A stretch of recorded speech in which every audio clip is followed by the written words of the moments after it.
మంత్రితో సమానమైన విప్పు పదవి ఉంది మా బీర్లాలే గారికి. అవన్నీ తర్వాత అన్నీ ఆలోచిస్తాం. ఒకటి అంటే విప్పు పదవి చిన్న పదవి కాదు బీర్లాలే గారికి. కాంగ్రెస్ పార్టీ అన్ని కోణాల నుంచి అన్ని వర్గాల వారికి, అన్ని మతాల వారికి, అన్ని ప్రాంతాల వారికి సమన్వయం చేసే పార్టీ కాంగ్రెస్ పార్టీ. మాదేం రీజనల్ పార్టీ కాదు. అడ్డగోలుగా కుటుంబంలో 4 మంత్రులు ఇచ్చుకునే పార్టీ కాదు మరి. అడ్డగోలుగా పిల్లల్ని, మనుమల్ని, అల్లుల్ని, సడ్డకుల్ని అందరికి అందలమెక్కిచ్చి పదవులు ఇచ్చుకునే పార్టీ కాదు మాది. ఇది జాతీయ పార్టీ, ఇది అందరి పార్టీ, అందరి కోసం పనిచేసే పార్టీ అని మీరు ఎట్లా చెప్తున్నారు? అట్లా ఎవరు పత్రికా సమావేశము మీరు మీరు మీరు అసెంబ్లీలో వినండి, మీరు అసెంబ్లీలో మీరు ఇమ్మీడియట్గా ప్రెస్ మీట్ పెడితే బాగుంటుంది సలహా ఇచ్చేసరికి మాతో వీళ్ళే ఉన్నారు, వాళ్ళే వచ్చారు. మీరు ఒకరు రేపు పెట్టమని ఉంటే అందరిని పిలిచేవాళ్ళం.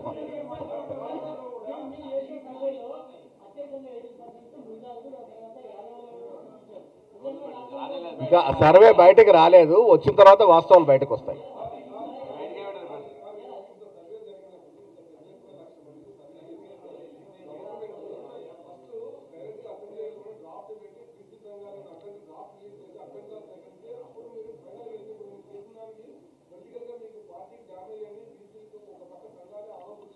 లేలే మీకు తెలుసుకోవాల్సింది, సర్వేకు పోయే ముందు ఈ రాష్ట్రంలో ఉన్న పలు బీ సంఘాలను పిలిచి మాట్లాడడం జరిగింది.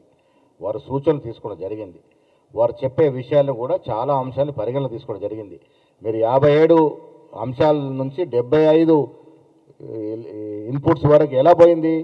బీసీ సంఘాలు, బీసీ మేధావులు ఇచ్చినటువంటి సలహా సూచనల మేరకు పొడిగించడం జరిగింది. అన్ని కోణాల్లో అన్ని రకాలుగా వారి సూచనలు సలహాలు తీసుకున్న తర్వాత సర్వేకి పోవడం జరిగింది. ప్రభుత్వ పరంగా సర్వే నిష్పక్షపాతంగా, నిజాయితీగా, పకడ్బందీగా జరిగింది. దాంట్లో ఏం అనుమానాలు లేవు. వీళ్ళు ఎవరైతే అనుమానాలు లేవనెత్తున్నారో వారికి మీ ద్వారా సూటిగా అడుగుతా ఉన్నాను, ఏ ఆధారంగా మీరు అనుమానాలు లేవనెత్తుతున్నారు? మీరు సకల జనుల సర్వే అంటారు, అదేమైనా టేబుల్ చేసిండ్రా? అదేమైనా దానికి ఏమైనా శాంటిటీ ఉందా? కొన్ని దానిలో ఫిగర్స్ పోల్చినప్పుడు ఏమైనా తగ్గిందా? నిజంగా సర్వే మీరు చేసి ఉండి అదే పరిమాణికం అనుకుంటే కూడా దాంట్లో చూపించినటువంటి అగ్రవర్ణాల సంఖ్య కన్నా ఇవాళ మేము చూసిన అగ్రవర్ణాల సంఖ్య చాలా తక్కువ ఉంది.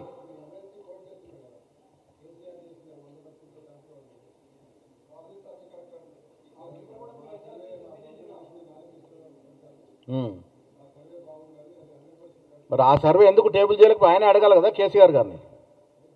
నేను మీ ద్వారా ఎమ్మెల్సీ గారు విజ్ఞప్తి చేస్తున్నా, ఆ చేసిన సర్వేని ఎందుకు అధికారంగా పెట్టలేదు? ఇవాళ కేసీఆర్ ఇంటికి వెళ్ళి ధర్నా చేస్తే బాగుంటుంది.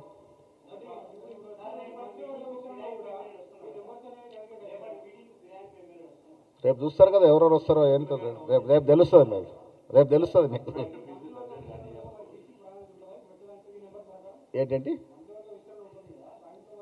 రాహుల్ గాంధీ గారి ఆలోచన ప్రకారమే ఈ రాష్ట్రంలో ఇంత గొప్ప మహత్ భాగ్యమైనట్టు యజ్ఞం జరిగింది. అన్నీ కూడా రాహుల్ గాంధీ అడుగుజాలు నడుస్తుంది. క్యాబినెట్ సమకూర్పు అనేది అంత ఆషామాషి విషయం కాదు. అన్ని కోణాలు, అన్ని జిల్లాలు, అన్ని ప్రాంతాలు సమతుల్యం చేయాలి. చేసినప్పుడు కూడియడమే జరుగుతుంది. అందులో మ్యాక్సిమం బీసీలకు అవకాశం ఇవ్వాలనేది మా యొక్క కోరిక.